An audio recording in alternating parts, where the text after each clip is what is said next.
السلام علیکم ورحمۃ اللہ وبرکاتہ نحمدہ ونصلی علی رسولہ الکریم اما بعد الحمدللہ دعوت و تبلیغ کی آج ہماری کلاس نمبر 50 ہے، جس میں بیان چل رہا ہے ارکان اسلام کا بیان چل رہا ہے، اور اس میں ہمارا ٹاپک ہے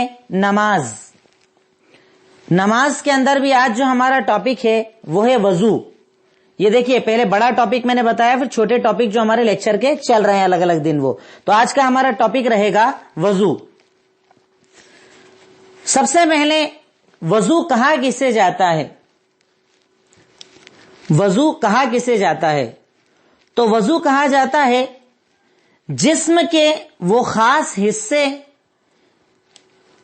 جن کو نماز کے لیے دھویا جاتا ہے، اس عمل کو وضو کہا جاتا ہے۔ مطلب میں ایک عام تعریف آپ کو بتا رہا ہوں تاکہ ذہن میں رہے کہ وضو کیا۔ تو وضو وہ عمل کہ جسم کے خاص حصوں کو نماز کے لیے دھویا جاتا ہے۔ وضو وہ عمل کہ جس کے اندر جسم کے خاص حصوں کو نماز کے لیے دھویا جاتا ہے، اسے وضو کہا جاتا ہے۔ کیونکہ خاص حصے ہوتے ہیں، ہاتھوں کو کہاں تک دھونا، چہرے کو کہاں تک دھونا، مسح کرنا، یہ ساری چیزیں وہ ہیں جو خاص ہوتی ہیں، خاص اعتبار سے عمل ہوتا ہے۔ اس لیے میں نے آپ کو بتایا کہ وضو کسے کہا جاتا ہے۔ اب وضو کرنا نماز کے لیے فرض ہے، واجب ہے یا فرض ہے، جو چاہے آپ جملہ لکھ لیں کہ وضو نماز کے لیے فرض ہے۔ جیسے نماز ایک مومن پر فرض ہے، اب اگر آپ نماز پڑھ رہے ہیں تو نماز کے لیے وضو کرنا فرض ہے۔ اور اس کی دلیل اللہ رب العالمین کا فرمان سورہ مائدہ آیت نمبر 6، اذا قمتم الى الصلاة فاغسلوا وجوہکم وایدیکم، جب تم نماز کے لیے کھڑے ہو تو اپنے چہرے اور اپنے ہاتھوں کو دھو۔ حکم دیا اللہ تعالیٰ نے، حکم مطلب واجب۔ اللہ تعالیٰ سورہ مائدہ آیت نمبر 6 کے اندر حکم دیتا ہے کہ جب تم نماز کے لیے کھڑے ہو تو اپنے چہرے اپنے ہاتھوں کو دھو۔ اس کے آگے اور بھی چیزوں کا ذکر ہے، پر میں صرف محل استشہاد جو آیت جو مطلب جگہ ہماری دلیل والی ہے، صرف میں نے اسی کو آپ کے سامنے بیان کیا کہ وضو کرنا نماز کے لیے فرض ہے۔ اب پہلے میں آپ کو یہ بتاؤں کہ وضو جو یہ عمل ہے اس کی فضیلت کیا ہے، وضو کی فضیلت کیا ہے۔ کیونکہ فضیلت اگر آپ کے ذہن میں رہے گی نا تو انشاءاللہ آپ پورے 24 گھنٹے باوضو رہنے کی کوشش کرو گے۔ آپ کو ایسا لگے گا کہ مجھے ہر وقت وضو سے رہنا چاہیے، وضو ہی سے ہونا چاہیے، کیونکہ آپ جانتے ہیں ایک مومن کا یہ طریقہ ہے، ایک مومن کی یہ زندگی ہے کہ وہ ہمیشہ پاک رہے، باوضو ہو کر رہے، باوضو اپنے آپ کو رکھے، جتنا ممکن ہو سکے ناپاکی سے اپنے آپ کو بچائے۔ صرف ناپاکی کی حالت تو فوراً اپنے آپ کو جیسی پاک ہو جائے پھر باوضو رہنے کی عادت بنائے۔ ایک مومن کی زندگی ہونا چاہیے۔ اب اس کی فضیلت کیا ہے؟ نمبر 1، صحیح بخاری حدیث نمبر 136، نمبر 1 صحیح بخاری حدیث نمبر 136، قیامت کے دن ایسے لوگوں کے ہاتھ پیر چمکیں گے۔ پہلی فضیلت، قیامت کے دن ایسے لوگوں کے ہاتھ پیر چمکیں گے، یعنی اعضائے وضو جو وضو کے حصے ہیں وہ چمکیں گے۔ یہ بڑی اہم فضیلت ہے، بہت اچھی فضیلت ہے کہ جب قیامت کے دن ہم اللہ تعالیٰ کے سامنے پیش کیے جائیں گے تو اگر ہمیں وضو سے رہنے کی عادت ہے تو قیامت کے دن ایسے لوگوں کے ہاتھ پیر چہرہ یعنی جتنے بھی اعضائے وضو ہیں وہ چمکیں گے۔ دلیل صحیح بخاری حدیث نمبر 136، اللہ کے نبی صلی اللہ علیہ وسلم کا فرمان، ان امتی یدعون یوم القیامت غرا محجلین، میری امت قیامت کے دن وضو کے نشانوں سے چمکتی ہوئی پکاری جائے گی یا لائی جائے گی۔ میری یہ امت قیامت کے دن اعضائے وضو سے چمکتی ہوئی بلائی جائے گی، یعنی ان کے اعضائے وضو بالکل وائٹ چمک رہے ہوں گے، بالکل روشن نظر آئیں گے جتنا یہ لوگ وضو کے اندر اپنے حصوں کو دھوتے ہیں۔ ان کا چہرہ، ان کے ہاتھ، ان کے پیر، ان کے کان کی لو، کان جس کو مسح کرتے ہیں، سر، یہ تمام چیزیں الگ ہی چمک رہی ہوں گی، ہائی لائٹ نظر آئیں گی، جس سے یہ پہچان لیے جائیں گے کہ یہ باوضو رہنے والے لوگ ہیں۔ تو اس کے آگے اللہ کے نبی نے ارشاد فرمایا، فَمَنِ اسْتَطَاعَ مِنْكُمْ أَنْ يُطِيلَ غُرَّتَهُ فَلْيُطِلْ، کہ اگر تم میں سے کوئی چاہتا ہے اپنی چمک کو بڑھانا تو وہ اپنی چمک کو بڑھائے۔ تم میں سے جو چاہتا ہے اپنی چمک کو بڑھانا تو وہ چمک کو بڑھائے. جیسے چہرہ آپ کو کہا گیا پورے چہرے کو دھونا تو تھوڑا اور پیچھے تک دھو لیجئے. ہاتھ کہا گئے کونی تک دھونا تو اتنا زیادہ دھوئیے کہ کونی کے اوپر تک کا تھوڑا حصہ گیلا ہو جائے. تو اگر آپ چاہتے ہیں اپنے آپ کو زیادہ چمکدار بنانا تو جتنا ممکن ہے اتنی زیادہ اپنے اعضائے وضو کو اچھی طریقے سے ایک مومن کو دھونا چاہیے. حدیث کے یہ الفاظ ہیں کہ قیامت کے دن میری امت چمکتے ہوئے یعنی اعضائے وضو ہیں ان کے اس سے چمکتے ہوئے بلائے جائیں گے. تو تم میں سے اگر کوئی چاہتا ہے اپنی چمک کو بڑھانا تو وہ بڑھائے. یہ فضیلت ہے وضو بنانے کی, یہ فضیلت ہے باوضو رہنے کی کہ قیامت کے دن ایسا انسان چمکتی ہوئی حالت کے اندر آئے گا, اس کے اعضائے وضو چمک رہے ہوں گے اور اس چمک سے اسے انشاءاللہ پہچانا جائے گا. تو یہ اس کے لیے ایک فضیلت ہے. نمبر 2, گناہ کی معافی کا ذریعہ ہے. گناہ کی معافی کا ذریعہ ہے. دلیل صحیح مسلم حدیث نمبر 242. صحیح مسلم حدیث نمبر 245. صحیح مسلم 245. اللہ کے نبی صلی اللہ علیہ وسلم نے ارشاد فرمایا من توضأ فأحسن الوضوء خرجت خطاياه من جسده حتى تخرج من تحت اظافره کہ جب تم میں سے کوئی اچھی طریقے سے وضو بناتا ہے تو اس کے سارے جسم سے اس کی غلطیاں اور اس کے گناہ نکل جاتے ہیں, یہاں تک کہ ناخنوں کے نیچے سے بھی اس کے گناہ نکل جاتے ہیں. یعنی جسم نے جو گناہ کیے, جو خطائیں کی, جو اللہ تعالیٰ کی ناراضگی والے اعمال کیے, یعنی چھوٹے گناہ صغیرہ جتنے آدمی نے کیے ہیں, کیونکہ کبیرہ کے لیے تو توبہ ضروری ہوتی ہے, پر صغیرہ گناہ جتنے بھی ہیں اللہ کے نبی نے ارشاد فرمایا کہ تم میں سے اگر کوئی وضو بناتا ہے اور اچھی طریقے سے وضو بناتا ہے تو اس کے جسم سے سارے گناہ نکل جاتے ہیں, ساری غلطیاں نکل جاتی ہے, یہاں تک کہ اس کے ناخنوں سے بھی نکل جاتی ہے. یہ بہت بڑی فضیلت ہے وضو بنانے والوں کے لیے. اب جو بے وضو رہنے والے ہیں, ناپاک رہنے والے ہیں, پورا دن بے نمازی رہنے والے ہیں, وضو کا انہیں کبھی خیال ہی نہیں ہوتا ہے, انہیں کیا یہ فضیلت ملے گی؟ ہرگز نہیں. یہ فضیلت صرف اس کو ملے گی جو باوضو رہتا ہے. تو کوشش کیا کیجئے جب آپ کا وضو ٹوٹے فوراً وضو بنا لیجئے, جب ناپاکی ہو فوراً نہا دھو کے پھر پاک ہو جائیے. جتنا ممکن ہو اپنے آپ کو باوضو رکھنے کی کوشش کرنا چاہیے. اسی پوائنٹ کی دوسری دلیل لکھ لیجئے, گناہ کی معافی کا ذریعہ ہے, اس پوائنٹ کی دوسری دلیل لکھ لیجئے. صحیح مسلم حدیث نمبر 244, اس کے ایک پہلے والی حدیث. صحیح مسلم حدیث نمبر 244 جس میں اس بات کو گناہوں کی معافی کو اور زیادہ ڈیٹیل سے بتایا گیا ہے. اللہ کے نبی نے ارشاد فرمایا جب کوئی مسلمان بندہ وضو کرتا ہے, چہرے کو دھوتا ہے تو چہرے اور آنکھوں سے کیے گئے سارے گناہ اس کے نکل جاتے ہیں. جب کوئی مسلم بندہ وضو کرتا ہے اور وضو کے لیے چہرے کو دھوتا ہے تو اس کے چہرے, اس کی آنکھوں سے جتنے اس نے گناہ کیے ہیں وہ سارے گناہ نکل جاتے ہیں. پھر جب وہ ہاتھ دھوتا ہے تو اس کے ہاتھوں سے جتنے گناہ کیے ہوئے ہیں وہ سارے نکل جاتے ہیں. اور جب کوئی پیر دھوتا ہے تو اس کے پیروں سے کیے گئے سارے گناہ نکل جاتے ہیں. یہاں تک کہ آدمی جب پورا وضو بنا لیتا ہے تو وہ ایسا ہو جاتا ہے گویا کہ اس کے سارے گناہ ختم ہو گئے. اللہ اکبر, کتنی بڑی فضیلت اللہ رب العالمین نے اس عمل کو دی ہے. پر ہمارے یہاں دیکھیے نا, ہم یہ وضو کیسے بناتے ہیں, یا تو ایک کیٹیگری وہ ہے جو وضو ہی نہیں بناتی, پورے دن وضو کا کوئی کام ہی نہیں کیونکہ نماز پڑھنا ہی نہیں ہے. ایک قوم وہ جو الحمدللہ 5 وقتہ نماز پڑھنے والے, زیادہ تر وضو سے رہنے والے اور سکون سے ایک ایک اعضائے وضو کو دھونے والے, یہ اچھے لوگ, مومن لوگ. اور تیسرا وہ گروہ ہے جو وضو بناتا ہے فارملٹی کے لیے, گئے پھٹافٹ نل چالو کیا, ہاتھ دھوئے, منہ دھویا, ہاتھ دھوئے, پیر دھوئے, ختم, بات ختم. کہیں گیلا کہیں سوکھا, اچھے سے پانی پہنچا نہیں پہنچا, بس نل چالو ہے, پانی بہ رہا ہے, وضو کا کوئی طریقہ نہیں. وضو کو سکون سے بنایا جائے, اعضائے وضو کو اچھی طرح دھویا جائے, ایک ایک عضو کو اچھی طرح صاف کیا جائے, کیونکہ اس کی اتنی بڑی فضیلت ہے کہ جب بندہ مومن اپنا چہرہ دھوتا ہے تو چہرے سے کیے گئے گناہ ایک ایک قطرے کے ساتھ نکل جاتے ہیں. جب ہاتھ دھوتا ہے ہاتھوں سے کیے ہوئے ایک ایک گناہ نکل جاتے ہیں. جب پیر دھوتا ہے پیروں سے کیے گئے ایک ایک گناہ نکل جاتے ہیں. اتنی عظیم فضیلت اللہ رب العالمین نے اس عمل کو دی اور ہم اس عمل کی قدر نہیں کرتے. تو اس لیے وضو بناؤ, سکون سے بناؤ, اطمینان سے بناؤ. بالٹی کے اندر پانی لو, مگے کے ذریعے پانی لو, دھیرے دھیرے اس کو استعمال کرو. نہ یہ کہ نل چالو کرے اور بالکل چالو شروع ہو گئے, ڈھولے جا رہے ہیں پانی, کیونکہ یہ پانی کا بھی آپ سے حساب لیا جائے گا. اور اگر آپ اللہ کے نبی صلی اللہ علیہ وسلم کے وضو کے پانی کو دیکھیں کہ آپ کتنے پانی میں وضو کرتے تھے، تقریباً 1 مگہ پانی ہے، بس 1 مگہ تقریباً، اس میں آپ کا پورا وضو ہو جایا کرتا تھا. اور ہم لوگ بالٹی سے پانی ڈھول دیتے ہیں، نل چالو ہیں، اور یہ اسراف ہے، اور اس کے بارے میں اللہ تعالیٰ آپ سے قیامت کے دن سوال کرے گا. اس لیے ہمیں بہت زیادہ اس سلسلے کے اندر احتیاط کرنا چاہیے، اچھا وضو بنانا چاہیے، ایک ایک اعضاء وضو کو اچھے سے دھونا چاہیے، کیونکہ اس سے ہمارا یہ جسم کا حصہ چمکے گا اور کل قیامت کے دن ہم الگ پہچان لیے جائیں گے انشاءاللہ.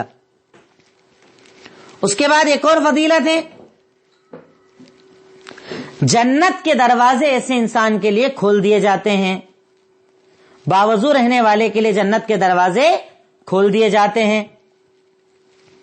صحیح مسلم حدیث نمبر 234 اور سنن ترمذی حدیث نمبر 56. اصل میں یہ ایک روایت 2 ٹکڑوں کے اندر الگ الگ کتابوں میں، اس لیے آپ دونوں حوالے لکھ لیجئے گا.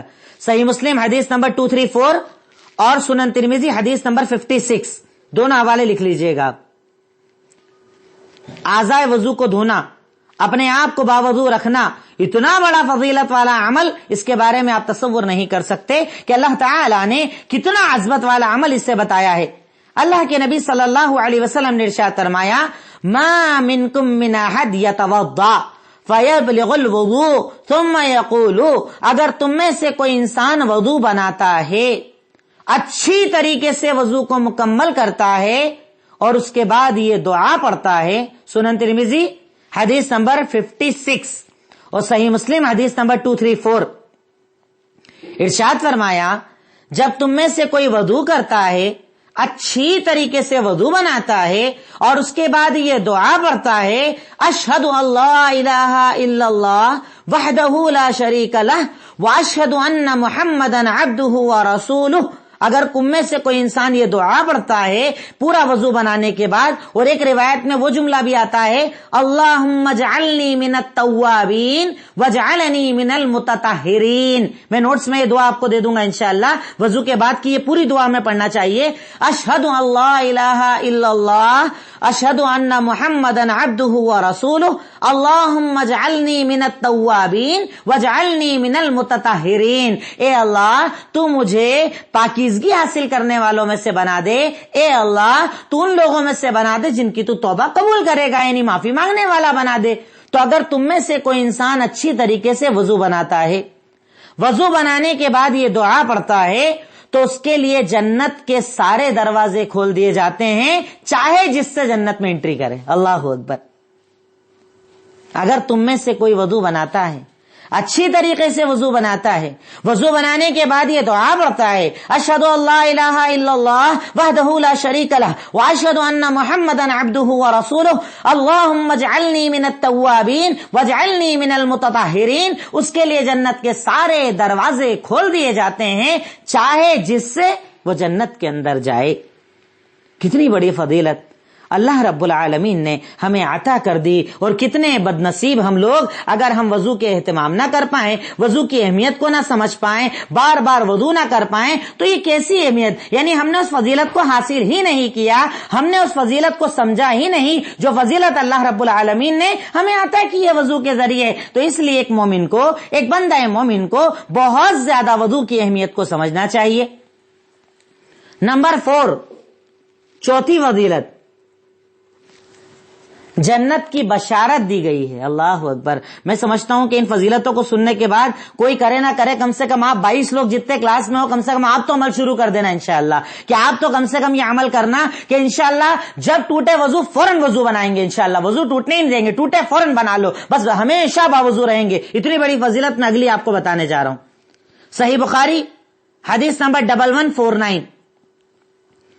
اللہ کے نبی صلی اللہ علیہ وسلم نے حضرت بلال حبشی رضی اللہ تعالی عنہ کو ایک مرتبہ کہا، بلال بتاؤ کون سا عمل تم کرتے ہو، کیونکہ میں نے جنت میں تمہارے چلنے کی آواز کو سنا، یعنی تیرے چلنے کی آہٹ کو مجھے جنت کے اندر سنایا گیا. مطلب تو جنتی ہے، جنتی تجھے بتایا گیا، تیرے عمل کو جنتی بتایا گیا ہے. تو بتا اے بلال تو کون سا عمل کرتا ہے جو تجھے میں نے یہ دیکھا کہ جنت میں میں نے تیرے چلنے کی قدموں کی آہٹ کو سنا. بتا بلال تیرا عمل.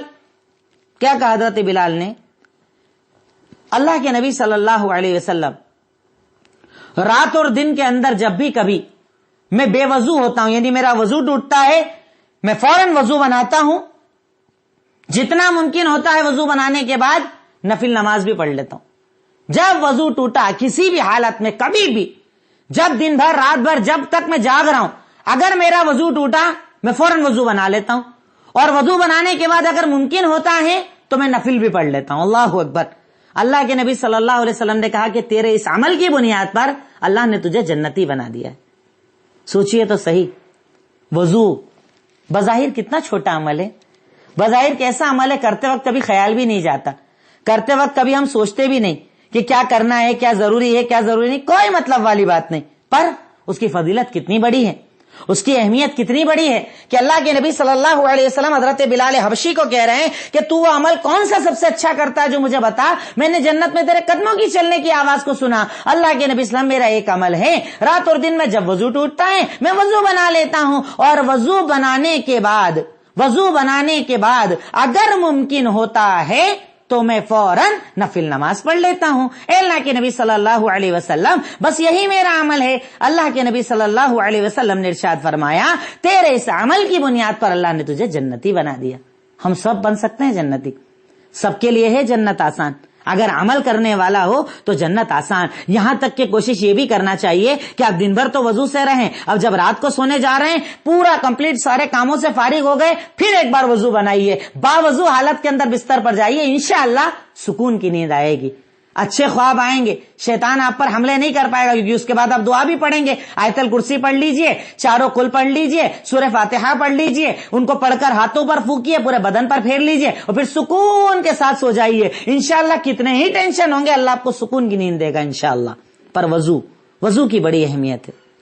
اب ہمارا نیکسٹ پوائنٹ ہے، وضو کے فرائض کیا ہیں؟ فرائض الوضو، فرائض الوضو، وضو کے فرائض کیا ہیں؟ مطلب وہ چیز کہ جس کے چھوٹنے پر آپ کا وضو ہی نہیں ہوگا، یعنی وضو آپ کو دہرانا پڑ جائے گا۔ فرائض کون سے ہیں؟ ضروری چیز، میں بعد میں آپ کو ایک بار پورا طریقہ بھی بتاؤں گا نا، کنفیوز نہیں ہونا، کہ جیسے اسٹارٹنگ پہلے میں آپ کو اس کے حصے بتا رہا ہوں الگ الگ، اس کے بعد پورا ایک بار طریقہ انشاءاللہ صفت الوضو جس کو کہتے ہیں وہی بتاؤں گا انشاءاللہ میں آپ کو۔ فرائض الوضو کیا ہیں؟ اب ان سب میں آپ کو بار بار دلیل نہیں لکھواؤں گا، صرف پوائنٹ لکھ لیجئے گا آپ انشاءاللہ۔ نمبر 1، پورے چہرے کو مکمل دھونا، پیشانی سے لے کر داڑھی کے حصے تک، کان کی لو سے لے کے کان کی لو تک، جو پورا چہرہ ہوتا ہے اس پورے چہرے کو دھونا۔ اسی کے اندر پہلے پوائنٹ میں شامل ہے ناک میں پانی ڈالنا اور منہ کی کلی کرنا، اس میں شامل کیا ہے بعض علماء نے اس کو۔ پورے چہرے کو مکمل دھونا، پیشانی سے لے کر تو نیچے داڑھی کی ٹھڈی تک، اور کان کی لو سے کان کی لو تک جو پورا چہرے کا حصہ ہوتا ہے مکمل اس کو دھونا، ناک میں اور منہ میں پانی ڈالنا۔ یہ فرائض الوضو کا پہلا نمبر پوائنٹ ہے۔ نمبر 2، کوہنی تک ہاتھوں کو دھونا، کوہنی تک ہاتھوں کو دھونا، جس کو عربی میں مرفق کہا جاتا ہے، کوہنی تک ہاتھوں کو دھونا۔ نمبر 3، سر کا مسح کرنا، کوہنی تک ہاتھوں کو دھونا۔ نمبر 3، سر کا مسح کرنا۔ نمبر 4، ٹخنوں تک پیروں کو دھونا، ٹخنوں تک پیروں کو دھونا۔ نمبر 5، ترتیب کے ساتھ پورا عمل کرنا، یعنی ایسا نہیں کہ پہلے پیر دھو لیں پھر ہاتھ دھو لیں پھر منہ دھو لیں، ترتیب جو بتائی گئی ہے شریعت میں، ترتیب سے وضو بنانا، اسٹیپ بائی اسٹیپ بنانا، جو ورڈ آپ چاہیں آسان اپنے لیے لکھ سکتے ہیں۔ اس کے بعد موالات، کنٹینیو عمل کرنا، یعنی چہرہ دھوئے پھر ہاتھ دھوئے پھر پیر دھوئے، ایسا نہیں کہ چہرہ دھو کر چلے گئے، کھانا وانا کھا کر آئے پھر ہاتھ دھو لیے، کنٹینیوٹی کے ساتھ عمل ہونا، پورا کنٹینیو عمل کرنا شرط ہے یہ، موالات عربی میں اس کو کہا جاتا ہے۔ تو وضو کے فرائض کیا ہیں؟ وضو کے 6 فرائض ہیں۔ پورے چہرے کو دھونا، جس میں ناک میں پانی ڈالنا اور کلی بھی آ گیا، دونوں ہاتھوں کو کوہنی تک دھونا، سر کا مسح کرنا، پیروں کو ٹخنے تک دھونا، ترتیب کے ساتھ پورا عمل کرنا اور معالات یعنی ایک ساتھ سارا عمل کرنا, کنٹینیوز عمل کرنا, بیچ میں گیپ نہیں لینا. ہلکی پھلکی گیپ بات الگ ہے, پر ایسا نہیں کہ لمبی گیپ آدمی اس کے اندر لے لے. اور اس کے بعد اگلا پوائنٹ ہے وضو کی سنتیں کیا ہیں, سنن الوضو کیا ہیں, وضو کی سنت کیا ہے. وضو کی پہلی سنت ہے مسواک کرنا. یہ بڑا فضیلت والا عمل ہے جس کے لیے اللہ کے نبی صلی اللہ علیہ وسلم نے ابھارا. ساری زندگی آپ نے مسواک کی, یہاں تک کہ آخری وقت جو بالکل نزا کا وقت آپ کا چل رہا تھا تب بھی آپ نے مسواک کی. آپ چبا نہیں پا رہے تھے تو آپ نے حضرت عائشہ صدیقہ کو کہا, انہوں نے اپنے منہ سے چبا کر نرم کر کے دی, اس کے بعد آپ نے مسواک کی. پر آپ برابر مسواک کیا کرتے تھے. مسواک کرنا, اس کی صرف ایک دلیل میں آپ کو لکھوا دوں. سنن ابو داؤد حدیث نمبر 47, اللہ کے نبی صلی اللہ علیہ وسلم کا فرمان, لولا ان اشق علی امتی لامرتهم بالسواک عند كل وضوء, کہ اگر میری امت پر یہ کام مشکل نہ ہو جاتا تو میں انہیں حکم دے دیتا کہ جب بھی وضو بناؤ تب مسواک کرنا پڑے گا. سوچئے, فرض کرنے والے تھے آپ, پر آپ نے فرض نہیں کیا کہ اگر فرض کر دوں گا تو مشکل ہو جائے گی, اس لیے آپ نے فرض نہیں کیا. لیکن اگر آپ نے فرض نہیں کیا اس کا مطلب کیا ضروری نہیں ہے؟ یقیناً ضروری ہے. ایک مومن کو اس کا اہتمام کرنا چاہیے کہ مسواک کرے. منہ کی صفائی ہے, اللہ کی پسندیدگی والا عمل ہے, اور اس مسواک کے سلسلے میں اگر آپ دیکھیں گے تو ڈھیروں روایتیں آپ کو فضیلت کی مل جائیں گی مسواک کے تعلق سے. میں نے صرف ایک روایت آپ کو بتائی کہ اگر میری امت کے اوپر ضروری یا مشکل نہ ہو جاتا تو میں نے حکم دیتا کہ ہر وضو کے وقت وہ مسواک کریں. اب اس کے بعد وضو کے پہلے بسم اللہ پڑھنا. وضو کے پہلے بسم اللہ پڑھنا یہ وضو کی سنتوں میں سے ایک سنت ہے. سب سے پہلے آپ مسواک کیجئے. مسواک کرنے کے بعد جب آپ اسٹارٹ کرنے جائیں عمل کو, پہلے بسم اللہ پڑھیے. بسم اللہ پڑھنے کے بعد عمل شروع کرنا چاہیے. سنت بتا رہا ہوں اب میں آپ کو. نمبر 3, اعضائے وضو کو 3 بار دھونا. بھئی اصل یہ ہے کہ آپ ایک بار بھی دھو لیں تو کافی ہے, لیکن اگر 3 بار تک دھوتا ہے آدمی تو دھو سکتا ہے. اعضائے وضو کو 3 بار دھونا. نمبر 4, داڑھی کا خلال کرنا. داڑھی اگر گھنی ہے تو انگلیوں میں پانی لے کر داڑھی کے اندر اس کو پھیرنا, اسے خلال کرنا کہا جاتا ہے. نمبر 5, سیدھی طرف سے شروع کرنا, یعنی پہلے سیدھا ہاتھ, پہلا سیدھا پیر, سیدھی طرف سے شروع کرنا. اس کے بعد کمپلیٹ عمل ہونے کے بعد دعا پڑھنا, یعنی وضو جب مکمل ہو جائے تب دعا کرنا. اس کے بعد جو میں نے آپ کو پیچھے بتائی ہے دعا, وضو کے بعد دعا پڑھنا, یہ سب سنت عمل بتا رہا ہوں. نمبر 7, اعضائے وضو کو تھوڑا زیادہ تک دھونا. اعضائے وضو کو تھوڑا زیادہ, جو میں نے آپ کو حدیث میں بتایا نا کہ اگر تم میں سے کوئی اپنی چمک بڑھانا چاہتا ہے تو بڑھائیں, تو اعضائے وضو کو تھوڑا زیادہ تک دھونا. یعنی چہرہ دھوئے تو پورا اچھی طرح پیچھے تک دھو لے, ہاتھ دھوئے تو ذرا سا کوہنیوں کے اوپر تک دھو لے, پیر دھوئے تو ٹخنے کے ذرا اوپر تک دھو لے, تھوڑا سا اعضائے وضو کو بڑھا کر دھونا.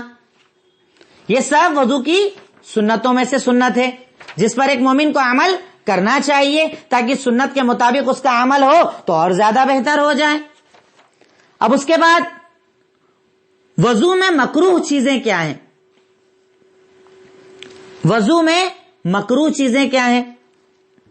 دیکھنا سمجھ میں سب چیزیں انشاءاللہ اسٹیپ بائی اسٹیپ لے کر آ رہا ہوں کہ آپ مطلب بھٹکے نہیں زیادہ, انشاءاللہ باتیں سمجھ میں آئے, ذہن میں رہے آپ کی باتیں انشاءاللہ.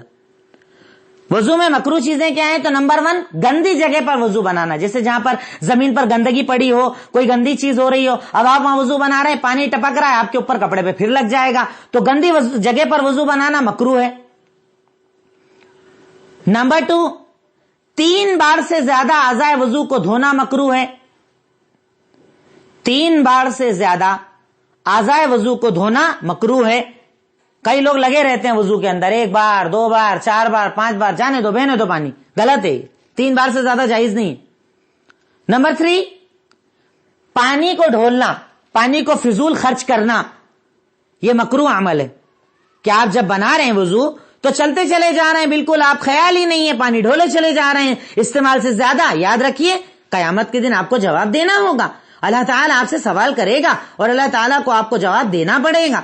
تو یہ مکروہات وضو ہیں، وضو کی مکروہ چیزیں ہیں. گندگی کی جگہ وضو بنانا، 3 بار سے زیادہ اعضائے وضو کو دھونا، پانی کو بہانا، ویسٹ کرنا، خراب کرنا، ضائع کرنا، یہ صحیح نہیں ہے ایک مسلمان کے لیے. اب اس کے بعد میں ایک مرتبہ آپ کو مکمل صفت الوضو، وضو کا طریقہ کیا ہے، ایک بار مکمل ہم سمجھتے ہیں. یہاں پر وضو کا طریقہ کیا ہے، اس کو بھی ہم پوائنٹ وائز لکھ لیتے ہیں تاکہ انشاءاللہ ہم کنفیوز نہ ہو، ہمیں دقت نہ آئے انشاءاللہ. صفت الوضو، وضو کا طریقہ. نمبر 1، سب سے پہلے نیت کرنا. بھئی نیت کہا جاتا ہے دل کے ارادے کو.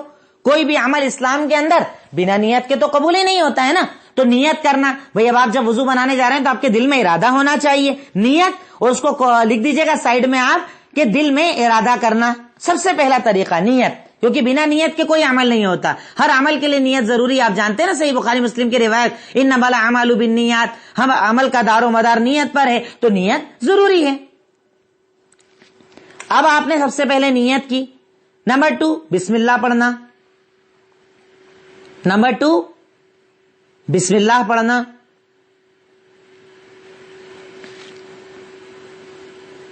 نمبر 3، سب سے پہلے ہاتھوں کو دھونا.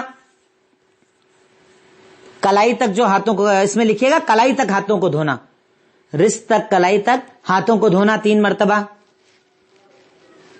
اور اسی پوائنٹ میں لکھنا پہلے سیدھا ہاتھ دھونا پھر الٹا ہاتھ دھونا. اسی پوائنٹ میں یعنی پوائنٹ نمبر 3 کے اندر سب سے پہلے ہاتھوں کو کلائی تک 3 بار دھونا یا 1 بار دھونا، جتنے میں گیلا ہو جائے. یعنی 3 بار دھونا ضروری نہیں ہے، 1 بار میں بھی اگر آپ گیلا کر لیں تو کافی ہے، دوبارہ کی بھی ضرورت نہیں ہے. پہلے سیدھا ہاتھ پھر الٹا ہاتھ، اور جو انگلیوں کے بیچ کا حصہ ہے اس میں خلال کرنا. یہ پوائنٹ نمبر 3 کے اندر ہی آئے گا کیونکہ ہاتھ کا بیان چل رہا ہے. سب سے پہلے ہم نے نیت کر لی. نیت کرنے کے بعد ہم نے بسم اللہ پڑھا، پھر ہم نے پانی لیا اور اپنے ہاتھوں کو دھونا شروع کیا کلائی تک. تو پہلے سیدھے ہاتھ کو دھویا پھر الٹے ہاتھ کو دھویا، پھر دونوں کو ملا کر انگلیوں کے جو بیچ کا حصہ ہوتا ہے اس کے اندر خلال کر لیا تاکہ وہاں تک بھی ہمارے ہاتھ گیلے ہو جائیں اچھی طریقے سے. اب وہ دھل گئے. اس کے بعد الٹے ہاتھ سے نمبر 4 کلی کرنا. معافی چاہوں گا، سیدھے ہاتھ سے. کلی سیدھے ہاتھ سے ہوتی ہے، ناک میں پانی الٹے ہاتھ سے ڈالا جاتا ہے. نمبر 4 سیدھے ہاتھ سے کلی کرنا. آپ نے ہاتھ میں پانی لیا اور اسے منہ کے اندر لیا اور منہ میں اچھی طریقے سے چلا کر تاکہ آپ کے دانت، آپ کی زبان، ہر جگہ جو گندگی لگی ہوئی ہے وہ پورا منہ کلین ہو جائے، صاف ہو جائے. اس پانی کو آپ نے کلی کیا یعنی تھوک دیا. نمبر 5 الٹے ہاتھ سے پانی لے کر ناک کے اندر پانی ڈالا. الٹے ہاتھ میں پانی لیا چلو کے اندر، اب ناک میں پانی ڈالا اور الٹے ہاتھ کی انگلیوں سے ناک کو اچھی طریقے سے صاف کیا. یہاں تک کہ اس میں تو اللہ کے نبی صلی اللہ علیہ وسلم نے بڑی شدت کا حکم دیا ہے کہ اچھی طریقے سے پانی ناک میں ڈالا جائے، اچھی طریقے سے ناک کے اندر لیا جائے. اب میں اس پوائنٹ پر بات نہیں کر رہا ہوں کہ سائنس کے اعتبار سے آج جو ڈاکٹرز ہمارے بتاتے ہیں اس کے اعتبار سے وضو کا کیا فائدہ ہے کہ آپ کا پورا فلٹر ہی کلین ہو گیا. 2 فلٹر ہوتے ہیں ہماری باڈی کے اندر، ایک ناک میں لگا ہے ایک گلے میں لگا ہے. کلی کر کے پہلے اسے صاف کر لیا، ناک صاف کر کے آپ نے اسے صاف کر لیا، یعنی آپ کے جسم میں گندگی آنے کے آپ نے ذریعے بند کر لیے. الحمدللہ یعنی اسلام کا کوئی بھی عمل سائنس سے بھی خالی نہیں ہے، جبکہ ہمیں سائنس کی دلیل کی ضرورت نہیں ہے. سائنس بولے نہ بولے ہم یہ جانتے ہیں کہ ہمارے نبی نے، ہمارے اللہ نے اگر کوئی چیز بتائی ہے تو وہ غلط ہو ہی نہیں سکتی. پر بہرکیف الٹے ہاتھ سے اب ناک میں پانی ڈالیے، اچھی طریقے سے ناک میں پانی ڈال کر انگلیوں سے ناک کو صاف کرنا، ناک کو چھنکنا. یہ 5واں عمل ہو گیا. اب 6واں عمل اچھی طریقے سے پورے منہ کو دھونا. ہاتھ میں پانی لے کر اچھی طریقے سے پورے منہ کو دھونا. اب منہ میں نے بتایا کہ بال جہاں سے آپ کے سٹارٹ ہوتے ہیں پوری پیشانی وہاں تک، نیچے داڑھی کے حصے تک، کان کی اس لو سے کان کی اس لو تک، پورا یہ چہرہ اچھی طریقے سے رگڑ کر آنکھوں کے اوپر ہر جگہ پورے چہرے کو دھونا. چہرہ دھونے کے بعد کوہنی تک ہاتھوں کو دھونا. مرفق کوہنی تک ہاتھوں کو دھونا، اس میں بھی پہلے سیدھا ہاتھ پھر الٹا ہاتھ. اس کے اندر ہمارے یہاں ہندوستان میں ایک عمل چلتا ہے، چلوں میں پانی لے کر اس کو پیچھے کی طرف بہاتے ہیں. یہ کوئی سنت سے ثابت شدہ عمل نہیں ہے. اللہ کے نبی صلی اللہ علیہ وسلم نے کوئی ضروری قرار نہیں دیا ہے. اب کسی بھی انداز کے اندر اپنے ہاتھ کو دھو لیں تو کافی ہے، ورنہ کئی لوگ کیا کرتے ہیں، اس میں وقت ضائع کرتے ہیں اور پانی ضائع کرتے ہیں. پہلے ہاتھ کو اچھی طرح دھو لیں گے، اب اس کے بعد چلوں میں لے کے پانی پیچھے کی طرف بہاتے ہیں، پانی ضائع کرتے ہیں. وہ صحیح نہیں ہے. ہاتھ دھونے کا حکم ہے، کسی بھی طریقے سے آپ دھوئیں، بس کونی تک آپ کا ہاتھ اچھی طریقے سے، پہلے سیدھا ہاتھ پھر الٹا ہاتھ. یہ اس پوائنٹ نمبر 7 کے اندر آپ لکھ لیجئے کہ پہلے سیدھا ہاتھ پھر الٹا ہاتھ. اس کے بعد نمبر 8 سر کا مسح کرنا. مسح کا طریقہ یہ ہے کہ انگلیوں کو پورا پانی سے گیلا کر لیجئے، پھر کان کا جو سر کا کان کے اوپر جو سر کا حصہ ہوتا ہے وہاں پر اپنے دونوں انگوٹھوں کو رکھیے، انگلیوں کو پیشانی پر رکھیے اور آگے سے لے کے پیچھے تک چلا کر جائیے اور پھر پیچھے سے لے کے آگے تک چلا کر انگلیوں کو لے کر آئیے. اسے کہا جاتا ہے سر کا مسح کرنا. سر کا مسح کرنا مطلب آپ کے دونوں انگوٹھے کان کے اوپر والا جو کنپٹی جسے ہم کہتے ہیں اس حصے کے اوپر رکھا جائے، ساری انگلیوں کو آگے کی طرف لا کر پیشانی پر رکھا جائے، وہ آگے سے لے کر پیچھے لے کر جائیں، پھر پیچھے سے لے کر آگے کی طرف لے کر آئیں. اسے سر کا مسح کہا جاتا ہے. اب جیسے آپ نے اچھی طریقے سے سر کا مسح کر لیا، جیسا میں نے بتایا کہ پیشانی سے شروع کر کے پیچھے گدی تک گئے، گدی تک جانے کے بعد گدی سے واپس آپ آئے، آگے اپنی پیشانی تک آ گئے، اب اچھی طرح ہو گیا. اب اگر انگلیوں کے اندر گیلا پانی موجود ہو تو اسی پانی سے، نہیں تو نیا پانی لے کر اسی پوائنٹ کے اندر ہمیں اسے ایڈ کرنا ہے، کیونکہ سر کا مسح اور کان کا مسح ایک ساتھ ہوتا ہے تو ایک ساتھ اسے ذکر کیا جاتا ہے ایک ہی پوائنٹ کے اندر، پوائنٹ نمبر 8 کے اندر. تو اب آپ چاہیں تو نیا پانی لیں اگر پانی نہ ہو تو، اور اگر پانی آپ کے ہاتھوں کے اندر ہو تو اسی پانی سے جو شہادت کی انگلی ہوتی ہے دونوں کانوں کے اندر سب سے پہلے اس انگلی کو داخل کیا جائے گا. اس انگلی کو چلاتے ہوئے کان کے اندر جو یہ راستے بنے ہوئے ہوتے ہیں اس پورے راستے کے اوپر چلائیں گے اور جو کان کے پیچھے کا حصہ ہوتا ہے اس کے اوپر دونوں انگوٹھے کو چلاتے ہوئے اچھی طریقے سے ہم کان کا مسح کریں گے. تو اس ذریعے سے ہمارے سر کا پورا مسح مکمل ہوتا ہے. ہم نے سر کا مسح مکمل کر لیا. پھر اس کے بعد پیروں کو دھونا. پیروں کو دھونا تو پیر کے لیے پہلے الٹے پیر، پہلے سیدھا پیر پھر الٹا پیر. سیدھا پیر جب آپ دھوئیں گے تو آپ کو ٹخنے تک اچھی طریقے سے دھونا ہے اور پیر کی انگلیوں کے اندر بھی خلال کرنا چاہیے تاکہ پیر کی انگلیوں کے جو بیچ کا حصہ ہوتا ہے اس میں بھی اگر کوئی گندگی لگی ہے تو وہ گندگی پوری کلین ہو جائے.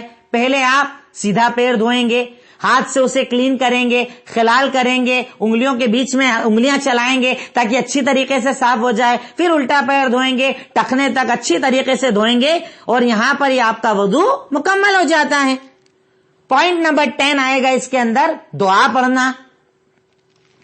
پوائنٹ نمبر 10 آئے گا دعا پڑھنا اور وہ دعا میں آپ کو بتا چکا ہوں. اشہد ان لا الہ الا اللہ وحدہ لا شریک لہ واشہد ان محمدا عبدہ ورسولہ اللہم اجعلنی من التوابین واجعلنی من المتطہرین. یہ دعا آپ کو پڑھنا ہوگی اس کے اندر، کیونکہ اس سے فضیلت یہ ملے گی کہ جنت کے سارے دروازے آپ کے لیے کھول دیے جائیں گے. جس سے جانا ہے اس سے جنت میں انٹری کرو، سارے اوپن، آل ڈورز، سارے دروازے آپ کے لیے کھول دیے جائیں گے. اب یہاں پر ایک مسئلہ رہ جاتا ہے گردن کا مسح. کیا گردن کا مسح اللہ کے نبی صلی اللہ علیہ وسلم سے صحیح احادیث کے اندر ثابت ہے؟ آپ حدیث اٹھا کر دیکھیں تو حدیث آتی ہے سنن ابو داؤد حدیث نمبر 132 جس کے اندر ذکر ہے کہ اللہ کے نبی صلی اللہ علیہ وسلم نے گردن کا مسح کیا، پر یہ روایت ضعیف ہے. اس روایت کے اندر ایک شخص ہے جن کا نام ہے لیث بن ابی سلیم اور یہ راوی ضعیف ہیں. لیث بن ابی سلیم اور یہ راوی ضعیف ہیں. یہ تو ضعیف روایت ہے اور اس کے علاوہ جو روایتیں گردن کے مسح کے سلسلے میں آتی ہیں وہ موضوع روایت بھی ہیں. اللہ اکبر. موضوع مطلب من گھڑت. یہ تو میں نے ایک ضعیف روایت آپ کو بتائی. اس کے علاوہ بھی کچھ روایتیں آتی ہیں پر وہ موضوع اور من گھڑت روایات ہیں جن پر ایک مومن بندہ مومن عمل نہیں کرتا ہے. تو گردن کا مسح کرنا شریعت مطہرہ کے اندر ثابت نہیں ہے. اس لیے وضو کا جو یہ طریقہ میں نے ثابت شدہ پورا عمل بتایا اس کے مطابق آپ عمل کریں. اور اگر ان کی دلیلیں آپ دیکھنا چاہیں صحیح بخاری کھول لیں, مسلم کھول لیں, ترمذی دیکھ لیں, نسائی, ابن ماجہ, صحاح ستہ کی کوئی بھی حدیث کی کتاب کے اندر آپ جب نماز کا باب کھولیں گے تو نماز کی سٹارٹنگ کے اندر آتا ہے طہارت کا باب. اس طہارت کے باب میں پورا یہ طریقہ ذکر ہے. چونکہ یہاں پر میں ترتیب وار آپ کو چیزیں بتا رہا ہوں اس لیے بار بار میں دلیلوں کا ذکر آپ کے سامنے نہیں کر رہا ہوں, ورنہ پورا یہ طریقہ اسی انداز کے اندر الحمدللہ احادیث کتب احادیث کے اندر تفصیل کے ساتھ موجود ہے. تو آج کے اس ہمارے درس کے اندر میں نے جو چیزیں آپ کو بتائیں اس میں نے آپ کو بتایا سب سے پہلے وضو کسے کہا جاتا ہے, وضو فرض ہے اس کی دلیل کیا ہے, وضو کی 4 فضیلتیں میں نے آپ کو بتائیں, پھر فرائض وضو کیا ہے وہ میں نے آپ کو بتایا, پھر وضو کی سنتیں کیا ہیں میں نے آپ کو وہ بتایا, وضو میں مکروہ چیزیں کیا ہیں آپ کو وہ بتایا, پھر وضو کا مکمل طریقہ میں ایک بار پھر ریپیٹ کر دیتا ہوں آپ کو بتایا. سب سے پہلے آپ نیت کیجئے, نیت کرنے کے بعد آپ نے برتن میں پانی لے لیا, اب بسم اللہ کہیے. بسم اللہ کہنے کے بعد پانی آپ کے چلو میں ہاتھوں میں لیجئے اور پہلے رست تک کلائی تک سیدھا ہاتھ پھر الٹے ہاتھ کو دھوئیے, انگلیوں کے اندر اچھی طریقے سے مسح کیجئے. پھر سیدھے ہاتھ میں پانی لے کر پہلے کلی کرنا ہے, منہ کو اچھی طرح کلین کر کے پانی تھوک دینا ہے. پھر الٹے ہاتھ سے پانی لے کر ناک میں ڈالنا ہے, انگلیوں سے اچھی طریقے سے ناک کو صاف کرنا ہے. پھر اس کے بعد پورا منہ اچھی طریقے سے الحمدللہ دھونا ہے. داڑھی ہے تو داڑھی کو خلال کرنا ہے, داڑھی کے اندر انگلیاں چلانی ہے, خلال کرنا ہے اچھی طریقے سے. اور اگر بالکل چھوٹی داڑھی ہے تو پوری داڑھی کو دھونا ہے. پھر اس کے بعد ہاتھوں کو کوہنی تک دھونا ہے, الٹا ہاتھ سیدھا ہاتھ پھر الٹا ہاتھ دھوئے گا آدمی. اس کے بعد سر کا مسح کرنا ہے. مسح کا طریقہ میں نے آپ کو بتایا کہ مسح کے لیے ہاتھوں کی انگلیوں کو گیلا کرے اور آگے کی طرف سے پیچھے کی طرف چلا کر لے کر جائے, پھر پیچھے کی طرف سے آگے کی طرف لے کر آئے. پھر پیروں کو دھونا ہے تو پہلے سیدھا پیر پھر الٹا پیر, انگلیوں کے اندر اچھی طریقے سے خلال کرنا ہے. پھر اس کے بعد دعا پڑھنی ہے.